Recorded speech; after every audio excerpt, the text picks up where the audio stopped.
years of seeing and traveling places, we decided to leave our home in Manila, Philippines, and traveled 11,800 kilometers to London, Ontario, Canada, with the goal of giving better future to our kids.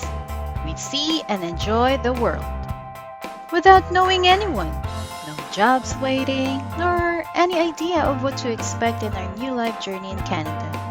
We had to find work, adapt to new weather, and see new things every day.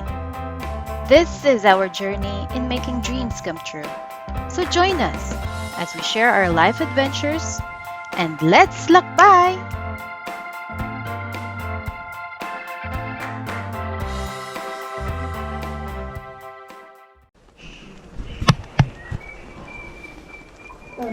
Hi, Lakbayees! It's another day and we decided to stay in another hotel here in Thunder Bay because it was quite not really, yeah, sort of dangerous because some roads were closed.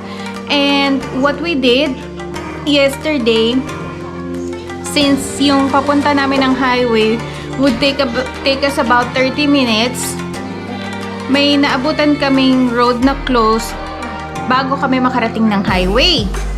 So, what we did, we rerouted. Umikot kami at na-stuck kami sa snow. So,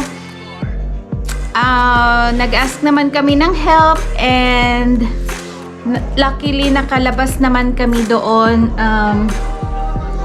ng mga bandang 10 and we decided to stay another night for the safety of everyone. So wala na masyadong mountains dito, unlike dun sa mga una naming nadaanan sa Nipigon side, ganyan, talagang mountainside, hillside. Dito sa Thunder Bay, hindi na siguro masyado. At ang maganda ngayon, thank you Lord, the sun is coming out. Look at that window.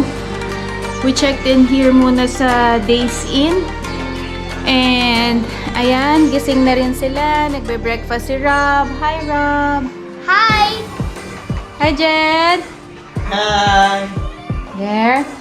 And Daddy is checking the truck and the trailer, and I think we would decide to stay for another night again kasi since umaaraw na, matutunaw na yung ice. But if we travel today, it will be slippery talaga. I want you to see outside. So snow. Ayan, no? Ito yung window namin. Malapit na sa height ng window namin. Ang nakakatawa, which is ironic, parang before, gustong-gusto mo ng snow, di ba? If you're in the Philippines, gusto mo makita ng snow, maka-experience. Pag na-experience mo pala dito yung mga snowstorm at parang mahi-hate mo yung snow.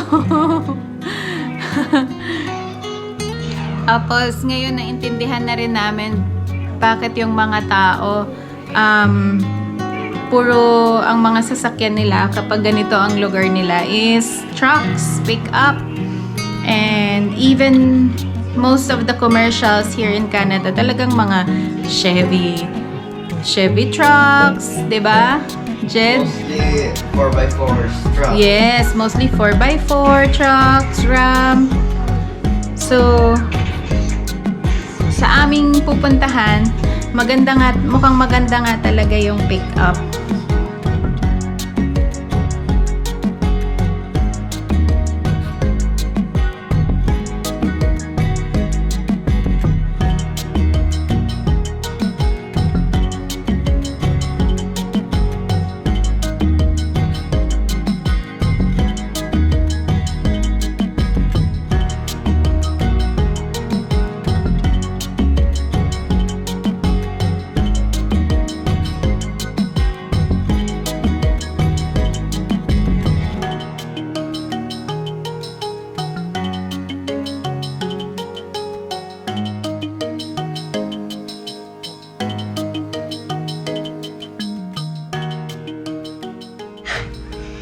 please subscribe to our channel, and then we're gonna sing jingle bell, jingle all the way.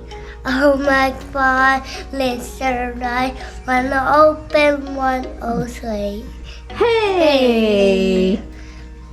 Where's Lakbay?